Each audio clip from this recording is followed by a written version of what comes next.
Hello, everybody. Welcome to another episode of our DUO-LOGUE. This is episode 7.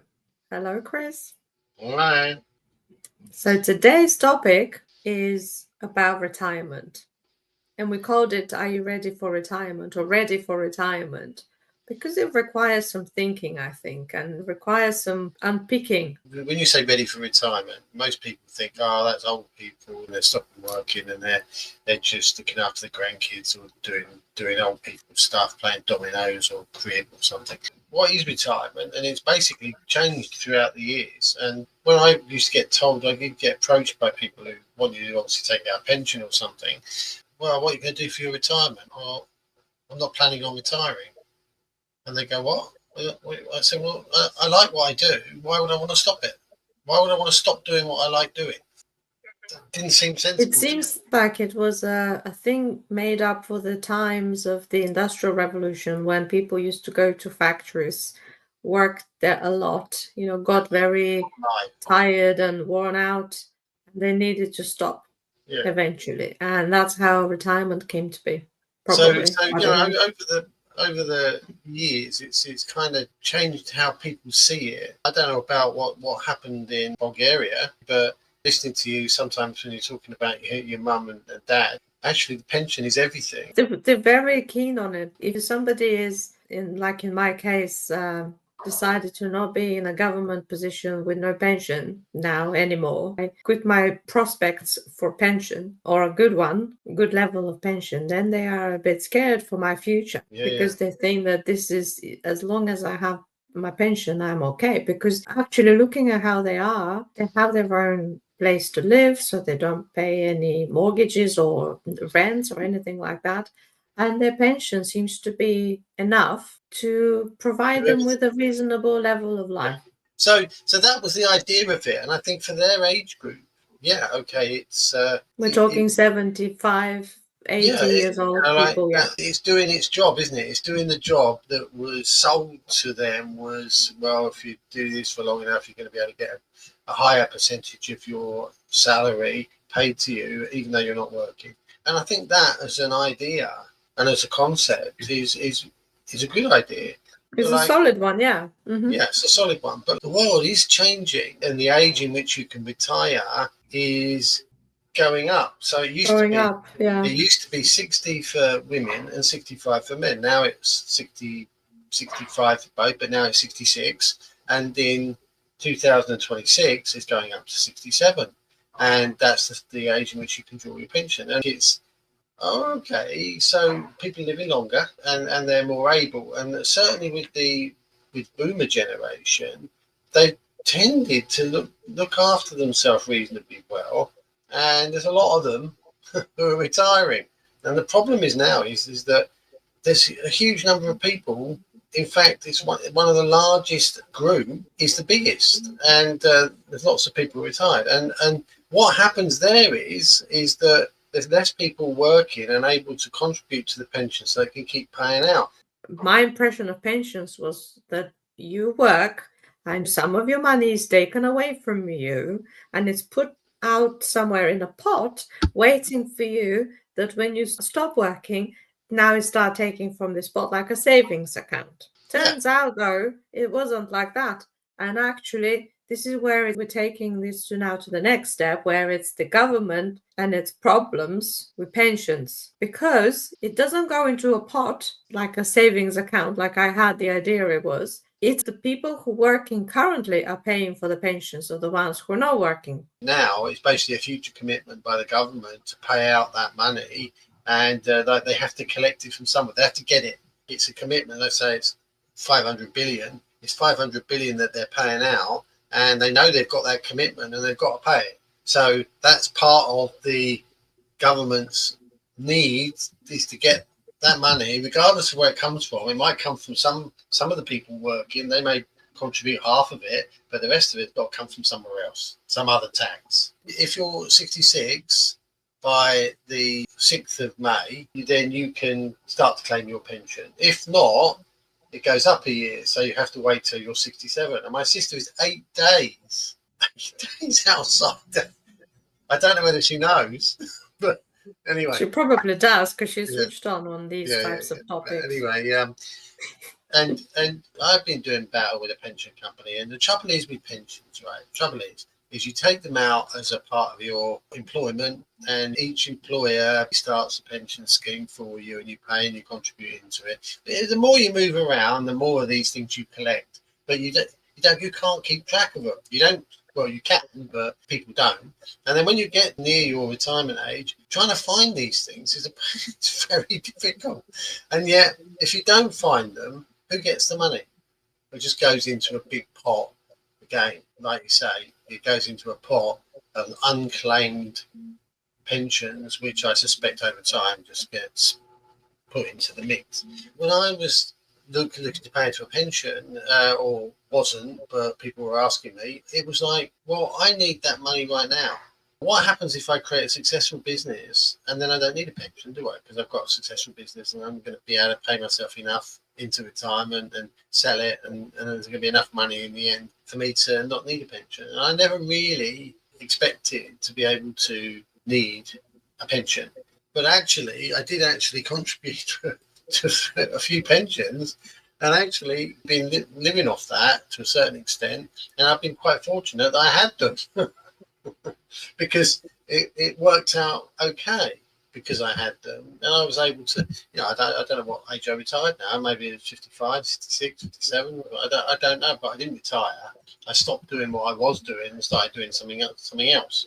But I wasn't having to worry about where's the next pound coming from.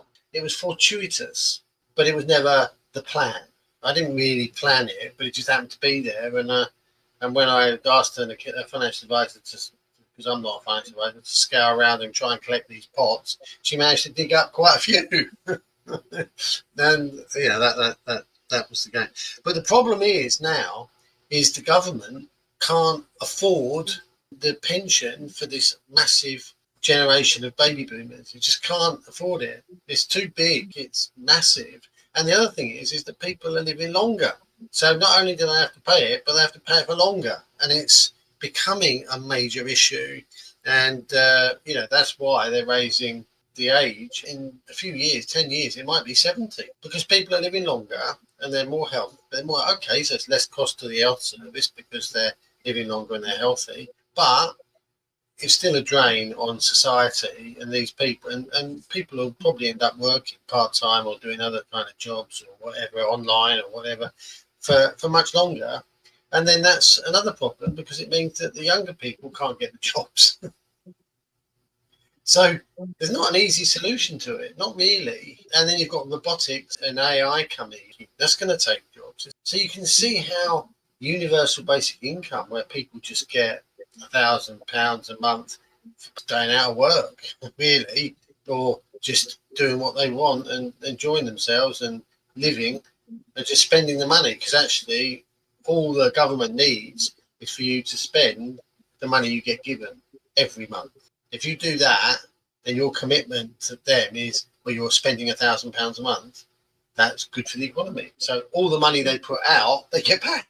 Sorry to interrupt you, but one of the reasons that my parents were so keen on me having a pension is that what if my health gets a bit frail and then I can't do the things that I like doing to generate me income when I'm in the retirement type of age? I mean, old. Well, you get sickness benefit. Oh. There's benefits for that.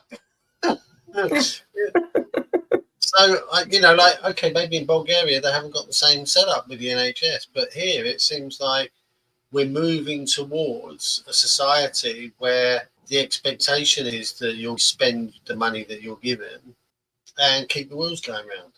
And if the age is constantly being raised, yeah. So the age of 70, you're still expected to be working. So how long are you going to be retired for? It's a long time. You're a long time in the grave. So my view is you should be living life. Get busy. Yeah. That's the dilemma. I was talking to a pension company, and the problem is that these pension companies, there's so many rules and regulations attached to these pots of money. It's like a minefield. Apparently it was a complex case. It didn't seem very complex when we started. Now, this is the interesting bit of the conversation, really. okay, well, how's the next generation going to deal with pensions? That's an interesting question, isn't it? Because it always seems a long way off until it's not. The problem is that we're going through a currency war at the moment and a change in the way the currencies work. You've got digital currencies, you've got cryptocurrencies, you've got stable coins, you've got all sorts of things. And there's no doubt about it. There's no doubt whatsoever that we're going to get stable coins. And what I mean by a stable coin is you take the British pound, and the British pound, it's all pounds, shillings, and pence, as it were, but it becomes digital. And you say to yourself, well, hang on a minute, I've got a bank, I've got pounds in my bank, and I spend those pounds. It's all digital anyway. Yeah, it is. But with universal basic income and with these new cryptocurrencies, because that's not a cryptocurrency, that's a pound, a digital pound, not a CBDC, which is a central banking digital currency. So there's going to be a shift away from the pounds you've got in your bank. And probably what's going to happen is that one day they're going to say we're moving to, it's a bit like when we moved from the old money in the old days to the decimal currency in 1970-ish, 2, 3, whenever it was. There was a conversion rate between one to t'other. We ended up with a shilling became 5 pence. And yet, actually, a shilling was 12 pence. 5p was 5 pence. So A bit of a thieving going on. we lost 2d. 2 pence was disposed of. And we had to pay, basically. We lost it in that conversion. So what might well happen is that you get told, well, we're going to change the central banking digital currency. It is all one for one, but in order to incentivize you to convert your money across, you'll be given a bonus, like maybe £1,000 or £1,500 or £2,000 to download the wallet, and in that wallet will be your money.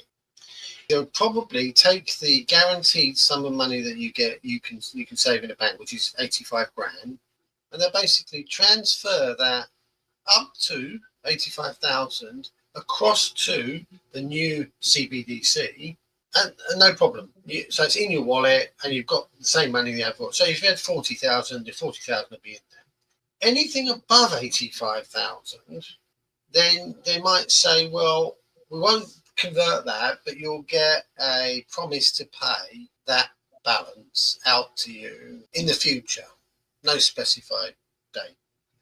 And then what happens is that, of course, the new money becomes what you can use and play with, and the old money becomes progressively less accepted because it's being phased out. So in the end, when you go and you say, well, what about my 100 grand? They say, well, it's not worth much now. We'll give you 2 grand for it. Basically, your money is going to be stolen. Just a theory. In this transfer, the other way it could be done, let's say you're putting money in a pension. Let's say you're putting in a pension every year, £1,000, and you're getting an interest rate, a savings interest rate of 5%. But what's inflation at the moment? 7? So basically, you get plus 5% minus 7%. So even though you're saving, you've got a pension with interest, it's actually losing money. It's going down, yeah. The question then becomes, what should I be saving in then to mitigate my losses, i.e. to not lose money? So, okay, what keeps up with inflation? In these pensions, they're supposed to keep up with inflation, but they don't. I remember when I was putting money away and they were saying, oh, you're going to get this in retirement, look really good. When you get to retirement age, I can't live on that. And that's inflation. It erodes the value of the money that you've got in your pension. So the question is, what keeps pace with inflation then? And there's not many things, because all of this money, which is currency, it's not money, it's currency. And currency is fiat currency. They're all fiat currencies, the dollar, the pound, the yen, the yuan, Bulgarian lev. euro, they're all managed and manipulated by the governments of the countries concerned. And what happens when they're in trouble, financial trouble, like in America right now, what happens is they print more money. Let's say there was $1 million in circulation and they're running out of money and they print another million. That means your money in your pocket, you can buy half as much as it used to. What we need is something that isn't run, controlled, or corrupted, or can be printed by governments. That's what we need. And what the governments can't print is monetary metals like silver, gold, platinum, copper even. But that doesn't get any interest. It just goes up when the fiat currency goes down. So at the moment, if the dollar's lost about 10% of its worth, only in the last month, but since 1970, it's lost 99% of its value. 99%. But if you got your money in gold, it would still buy the same amount of things as it did in 1971. So it preserves your wealth. Mm-hmm. What people call money is currency. But the currencies, there's a currency war going on, and the currency is likely to have a collapse going on. So we don't know what's coming. We have no idea what currency is going to exist or whatever. So it's a very unstable situation that you can't really build a pension based on pounds if pounds is going to be derailed, can you? You just can't do it. Or dollars or whatever. It's like it's an unstable form of currency. It's not one that you'd want to build a future on. But if you wanted to preserve your wealth, i.e. preserve your money, not necessarily get more of it in that case, but still have what you had.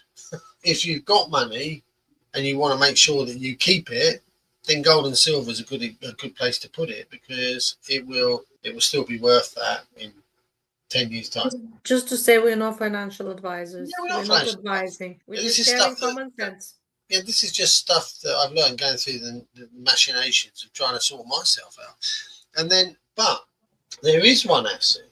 There is one asset that which actually is increasing in value. So it has all the properties of gold and more, but it's increasing in its worth because it's scarce and more people want it than there is available. And that's Bitcoin.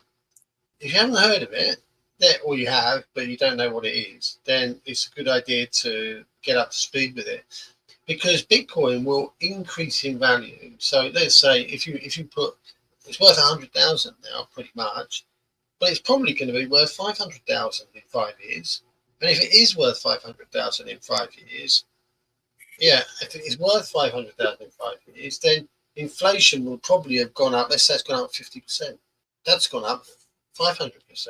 You're outgunning inflation by a long way, and you're not subject to it being controlled or managed by government. It's something that can be accessed from anywhere and everything else. So it's completely distributed and nobody owns it. America doing whatever they're doing, they can't control it. And nor can Russia, nor can China, nor can Europe or anybody.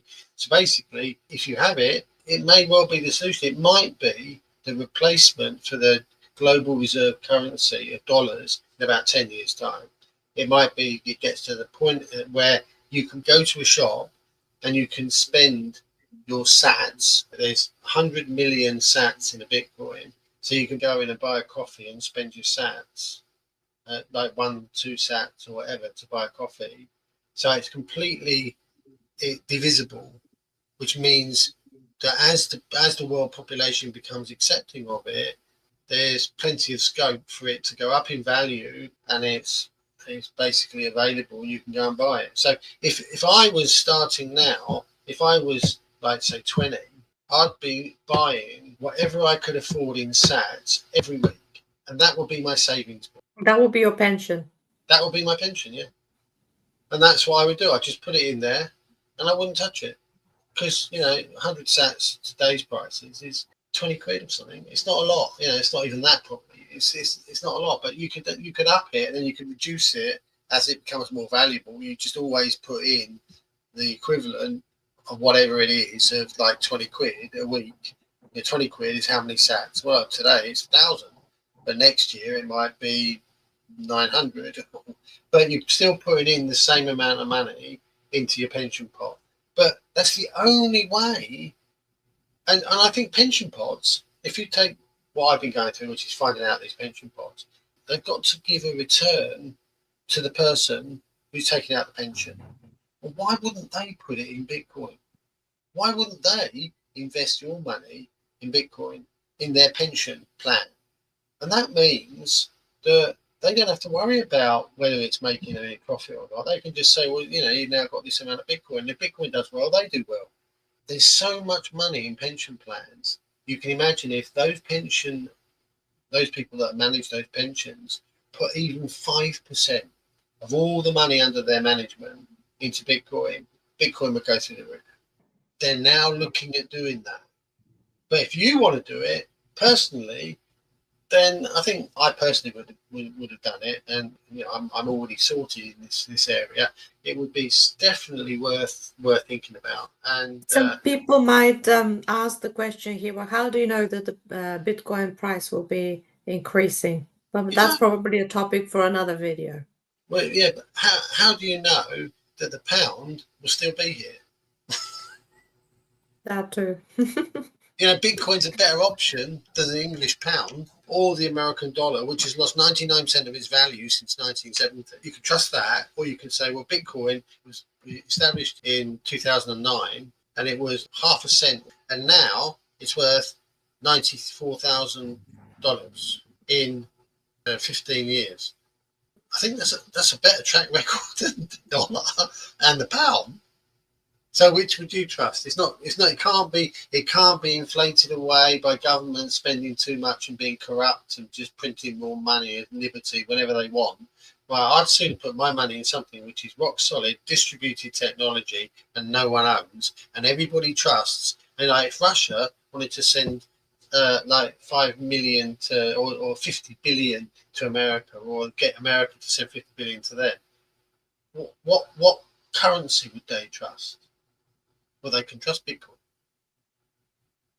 Okay. So it brings people who are fighting with each other to a currency where they can trust it. So anyway, do your own work, do your own diligence. But I'm just saying that there's a million ways to tackle this pension, but I don't think more of the same is going to work going forward.